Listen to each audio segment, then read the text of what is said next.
mengenai bullying yang akan dibacakan oleh Violanda Saputri. Kepada Viola dipersilakan. Assalamualaikum warahmatullahi wabarakatuh. Waalaikumsalam warahmatullahi wabarakatuh. Perkenalkan, nama saya Violanda Saputri sebagai pembaca materi dari kelompok 4. Baiklah, materi kita pada siang ini yaitu pelaksanaan program LUTS pencegahan perundungan anti kekerasan. Yang pertama, tujuan program LUTS yaitu membesarkan peran peserta didik di sekolah sebagai agen perubahan untuk menyebarkan pesan dan perilaku baik antara teman sebaya.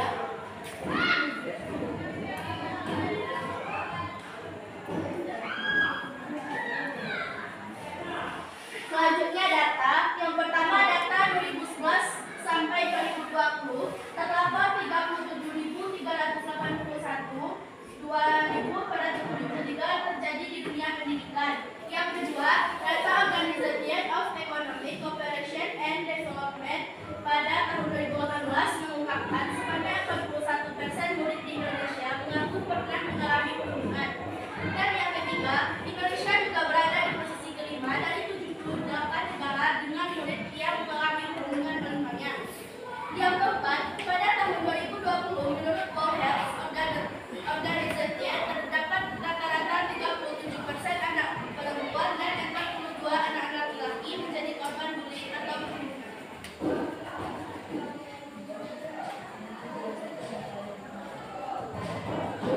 Berdasarkan data dari Komisi Perlindungan Anak di Sekolah di Indonesia, prevalensi kejadian bullying di bidang pendidikan yaitu 1.567 kasus. Terdapat 76 kasus anak sebagai korban bullying dan 12 perilaku bullying di sekolah. Selanjutnya data KPAI pada tahun 2022 ada 226 kasus kekerasan fisik, psikis termasuk perundungan. Pengertian perundungan bullying merupakan segala bentuk penindasan atau kekerasan yang dilakukan dengan sengaja oleh satu orang atau sekelompok orang yang lebih kuat atau berkuasa terhadap orang lain dengan tujuan untuk menyakiti dan dilakukan secara terus-menerus.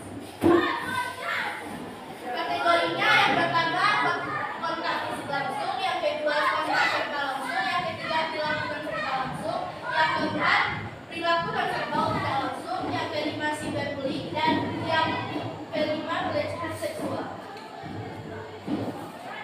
Selanjutnya kontak fisik langsung yaitu tindakan memukul, mendorong, menggigit, menjambak, menendang, mengunci seseorang dalam ruangan, mencubit, mencakar, juga termasuk memeras dan merusak barang yang dimiliki oleh orang lain. Yang selanjutnya kontak verbal langsung seperti tindakan mengancam, mempermalukan, merendahkan, mengganggu, memberi panggilan nama, sarkasme, merendahkan atau taunts, mencela atau mengejek, mengintimidasi dan memaki dan menyebarkan gosip. Selanjutnya perilaku non verbal langsung seperti tindakan melihat rumah sakit, menyulurkan nada, menampilkan ekspresi muka yang merendahkan, mengejek atau mengancam, biasanya disertai oleh bullying fisik atau verbal. Selanjutnya perilaku non verbal tidak langsung seperti tindakan mendiamkan seseorang, memanipulasi persahabatan sehingga menjadi retak, sengaja mengucilkan atau mengabaikan dan mengirimkan surat kaleng. Selanjutnya perundungan dunia maya atau cyberbullying yaitu perundungan dengan menggunakan teknologi digital. Hal ini dapat terjadi di media sosial, platform, chatting, dan lainnya dari ponsel. Selanjutnya pelecehan seksual seperti pada tindakan pelecehan dikategorikan perilaku agresi fisik atau verbal. Faktor-faktor penyebabnya meliputi faktor individu seperti kepribadian dan kondisi fisik. Yang kedua, faktor keluarga seperti keluarga tidak harmonis, peraturan rumah yang terlalu ketat, orang tua yang sering menghukum anak secara berlebihan, situasi rumah yang penuh stres. Yang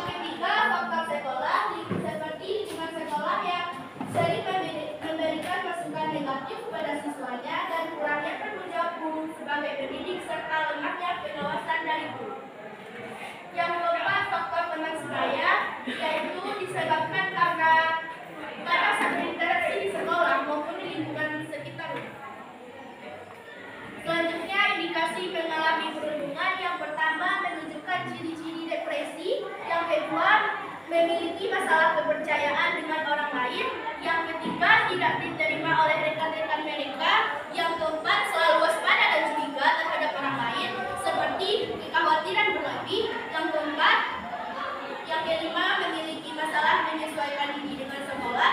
Dan yang terakhir, kurang motivasi sehingga sulit fokus dalam mengikuti pembelajaran. Selanjutnya, dampak bagi korban. Yang pertama, psikologis, yaitu mudah depresi, marah, timbul perasaan gelisah, cemas, menyakiti diri sendiri, dan percobaan bunuh diri. Yang kedua, sosial, seperti menarik diri, kehilangan kepercayaan diri, lebih agresif kepada teman dan keluarga. Yang ketiga, sekolah, seperti penurunan prestasi akademik, rendahnya tingkat kehadiran, dan perilaku bermasalah di sekolah. Selanjutnya, dampak bagi pelaku, seperti yaitu cenderung bersifat agresif, berwatak keras, mudah marah, impulsif, lebih ringan mendominasi orang lain, kurang berempati, dan dapat dijauhi oleh orang lain. Selanjutnya, menghindarkan diri dari perundungan. Yang pertama, empati, seperti memahami perasaan orang lain. Yang kedua, hati nurani, seperti mendengar suara hati yang membantu untuk melakukan hal-hal yang benar. Yang ketiga, kontrol diri, seperti berpikir sebelum bertindak. Dan yang terakhir, menghormati orang lain, bisa dilakukan seperti memperlakukan orang lain dengan baik, sebagaimana ia ingin orang lain memperlakukan dirinya sendiri. Yang kelima, kebaikan hati, seperti menunjukkan kepedulian terhadap kesejahteraan dan perasaan orang lain. Yang keenam, toleransi, menghargai perbedaan pandangan dan keyakinan baru, serta menghargai orang lain tanpa membedakan suku, gender, penampilan, budaya, dan kepercayaan. Yang ketujuh, keadilan, seperti memperlakukan orang lain dengan baik, tidak memihak, dan adil. Selanjutnya, kita masuk kepada lindungi diri dari cyberbullying. Yang pertama, selalu berpikir lebih dulu sebelum mengunggah sesuatu ke media sosial. Yang kedua, jaga kerahasiaan kata sandi ponsel atau laptop. Yang ketiga, mempertahankan orang tuanya di dalam lingkaran pertemanan dalam media sosial agar bisa memantau anak. Yang keempat, bicara kepada orang dewasa yang dipercaya tentang pesan-pesan yang didapatkan secara online yang membuat sedih atau takut. Selanjutnya, menghindarkan diri dari perilaku perundungan. Yang pertama, tenang. Yang kedua, abaikan. Yang ketiga, kumpulkan bukti. Yang keempat, laporkan. Dan yang terakhir, blokir. Selanjutnya, membangun iklim positif, yaitu yang pertama, menjalin komitmen sekolah untuk bebas dari kekerasan. Yang kedua, sekolah perlu menegakkan aturan tertulis tentang larangan tindakan kekerasan. Yang ketiga, memiliki alur pengaduan jika terjadi tindak kekerasan. Yang keempat, memulai interaksi terbuka dengan peserta didik. Mungkin itu saja materi pada presentasi dari kelompok kami. Jika ada kata-kata saya yang salah, mohon maafkan. Saya ucapkan Assalamualaikum warahmatullahi wabarakatuh.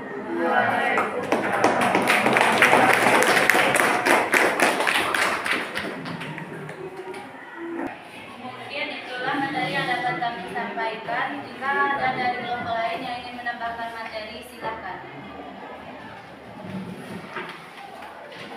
Silakan kita untuk menambahkan materi. Assalamualaikum warahmatullahi wabarakatuh. Waalaikumsalam warahmatullahi wabarakatuh.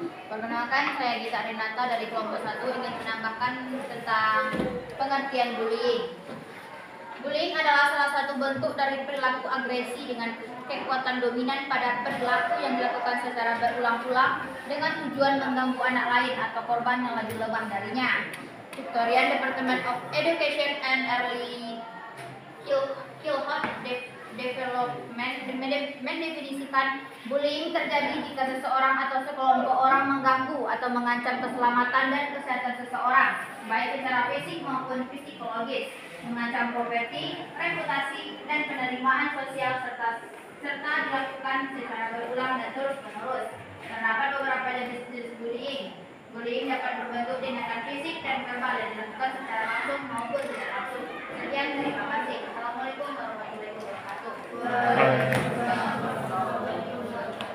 Terima kasih kami ucapkan kepada Dita karena telah menambahkan materi dari kelompok kami. Silakan Aidil untuk menambahkan materi. Assalamualaikum warahmatullahi wabarakatuh. Waalaikumsalam warahmatullahi wabarakatuh. Saya dari kelompok 2 akan menambahkan materi, yaitu cara untuk melawan perilaku bullying.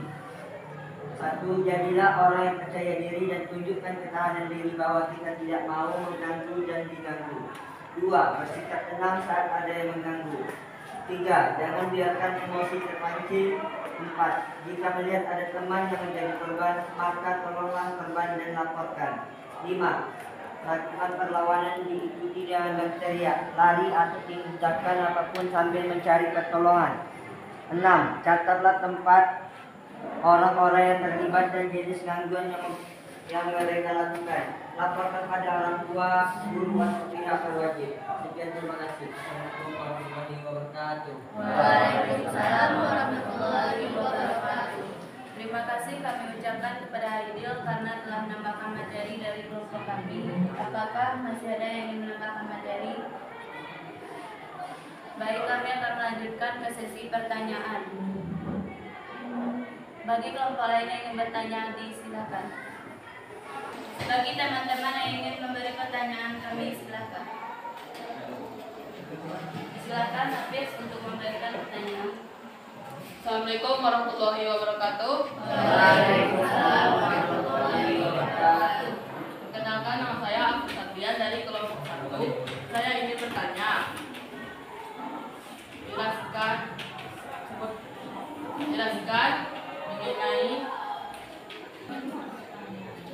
mengenai cyberbullying. Terima kasih Hafiz karena sudah memberikan pertanyaan. Apakah masih ada yang ingin memberikan pertanyaan dari kelompok lain? Silahkan Rizky. Assalamualaikum warahmatullahi wabarakatuh. Perkenalkan, saya Indo Rizky dari kelompok 2 ingin bertanya, apakah bullying sudah termasuk dalam undang-undang?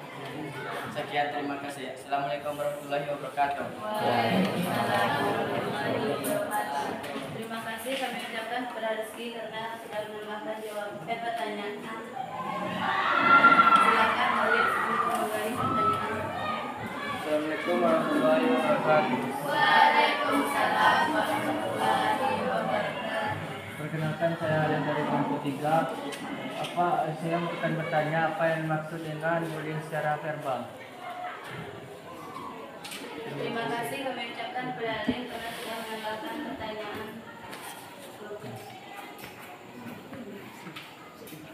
Baiklah, kami akan menjawab pertanyaan dari Hafiz dari kelompok 1 mengenai jelaskan mengenai cyberbullying yang akan dijawab oleh Aura. Kepada Aura disilakan. Bullying elektronik atau cyberbullying adalah tindakan perlindungan yang dilakukan secara online dengan menggunakan media elektronik seperti media sosial, platform chatting, atau platform bermain game. Sekian jawaban yang dapat kami berikan. Apakah Hafiz masih ada yang ingin ditambahkan? Sekian jawaban dari kami. Apakah ada tambahan jawaban dari kelompok lain? Jika tidak, kami akan melanjutkan. Ya. Oke, kami akan mengembalikan jawaban tadi kepada Hafiz dari kelompok 1. Bagaimana? Hafiz sudah paham dengan jawaban kami? Oke, kami akan melanjutkan menjawab pertanyaan yang kedua dari Alif mengenai apakah bullying sudah termasuk di dalam undang-undang? Apakah apa yang dimaksud dengan verbal bullying? Jawab oleh Zikri.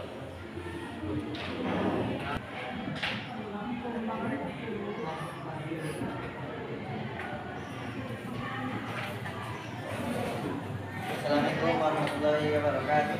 Waalaikumsalam warahmatullahi wabarakatuh.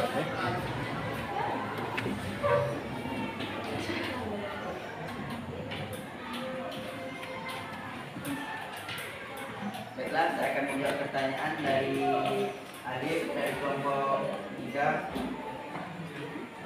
Bullying verbal adalah salah satu bentuk bullying yang dilakukan secara lisan.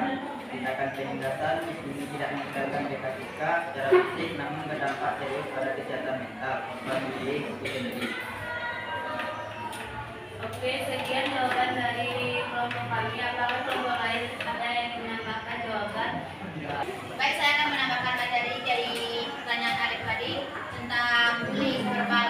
Bullying verbal itu dapat berbentuk dengan ucapan lisan, seperti contohnya ketika seseorang itu mengejek yang menimbulkan rasa sakit hati terhadap si korban dan menimbulkan rasa dendam yang dimiliki oleh si korban. Cukup sekian, terima kasih. Terima kasih kami ucapkan kepada Lita karena sudah menambahkan jawaban yang sudah diberikan dari kelompok kami. Apakah masih ada yang ingin menambahkan jawaban? Oke, kami akan. Apakah Halif sudah paham mengenai jawaban dari kelompok kami? Baik, kami akan melanjutkan jawaban dari kelompok kedua dari Rizky mengenai apakah bullying sudah termasuk ke dalam undang-undang yang akan dijawab oleh Marisa.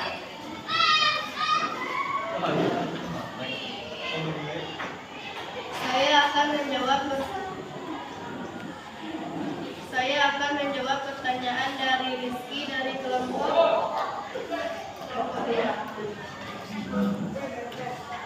Perilaku bullying bertentangan dengan Undang-Undang Dasar 1945 Pasal 28D ayat 2 berbunyi menyatakan bahwa setiap anak berhak atas kelangsungan hidup, tumbuh dan berkembang serta berhak atas perlindungan dari kekerasan dan diskriminasi. Sekian jawaban dari kelompok kami. Apakah kelompok lain ada yang ingin menambahkan jawaban? Apakah Rizky sudah paham mengenai jawaban yang sudah dibacakan oleh Marisa tadi?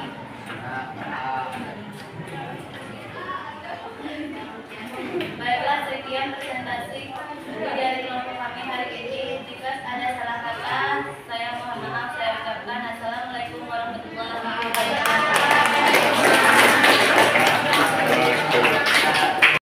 Tunggu dulu.